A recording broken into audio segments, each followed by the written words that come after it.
ഇതെന്തിനാ ഈ പായൂര് എന്നിട്ട് താനെന്തീ കാണിക്കുന്നെന്ന്? എടോ, തന്നോട് ഞാൻ ഇതുപോലെ കട്ടിലേക്ക് കിടക്കണമെന്ന് പറഞ്ഞല്ലേ, പിന്നെ എന്തിനാ വീണ്ടും ഇത് വിരിക്കുന്നത്? ഇങ്ങോട്ട് എടോ, തനിക്ക് എന്തിനാ ഇത്ര വാശി? എടോ, ഒരു തെറ്റ് പറ്റിപ്പോയി, ഇനി ആവർത്തിക്കില്ല, ക്ഷമിക്കണം എന്നൊക്കെ ഞാൻ പറഞ്ഞതല്ലേ. നന്ദിനി, താൻ എന്നോട് മിണ്ടാതിരിക്കരുത്. എന്നെ കൂടെ അത് പറ്റില്ല.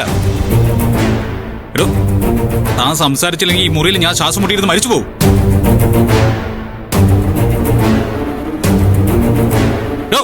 എന്തിനാ വീണ്ടും പോയി എടുത്തത്?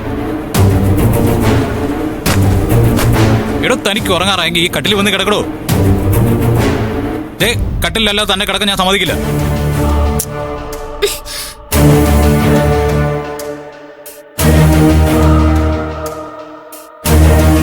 എടോ, തന്നോട് ഞാൻ എങ്ങനെയാടോ പറയുക?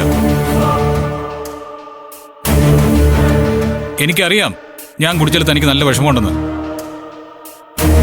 എടോ, എന്ത് ചെയ്യാനാ നന്ദിനി? താനൊന്ന് ആലോചിച്ച് നോക്കി. ഇത്രയും നാള് ഞാൻ താൻ പറഞ്ഞ പോലെ തന്നെ ഒരു തുള്ളി പോലും കുടിക്കാതെ നടന്നു. ഇതിപ്പോ ഇങ്ങനെ ഒരു സിറ്റുവേഷൻ ആയി പോയതുകൊണ്ടല്ലേ. എടോ, ചതിക്കപ്പെട്ടൊന്നൊരു തോന്നൽ വന്നാ പിന്നെ എന്നെ കൊണ്ട് പിടിച്ചേക്കാൻ കഴിയില്ല. പ്ലീസ് നന്ദിനി. എടോ, താൻ എന്നോടൊന്ന് സംസാരിക്കടോ. താൻ ഈ കട്ടിൽ കയറി കിടന്നേ. എന്നാ പിന്നെ താൻ ഇഷ്ടം പോലെ ചെയ്യും. തനിക്ക് എന്നെ ശിക്ഷിച്ച് മതിയാവുന്നവരെ ഞാൻ കാത്തിരുന്നോളാം. പോരെ? പ്രശ്നം തീർന്നല്ലോ.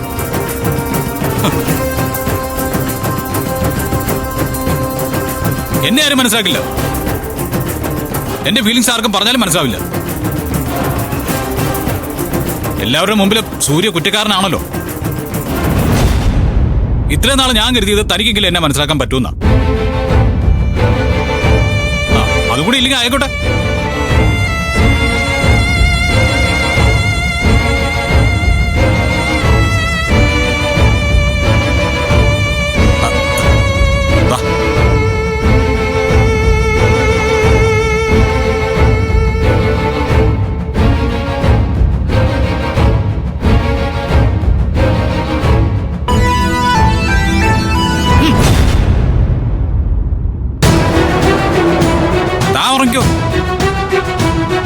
പക്ഷേ എനിക്ക് ഉറങ്ങാൻ പറ്റില്ല.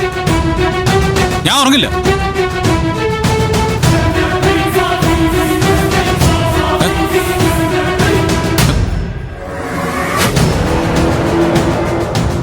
ഓ, ഇനിയിപ്പോ എന്ത് ചെയ്യാനാ? നേരം വിളിക്കട്ടെ.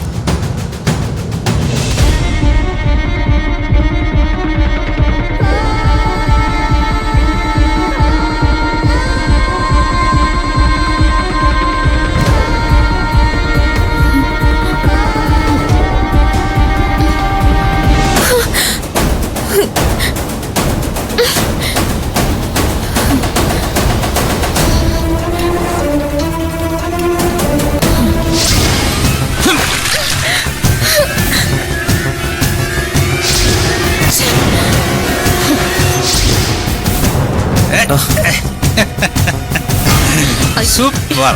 തിരിയണം.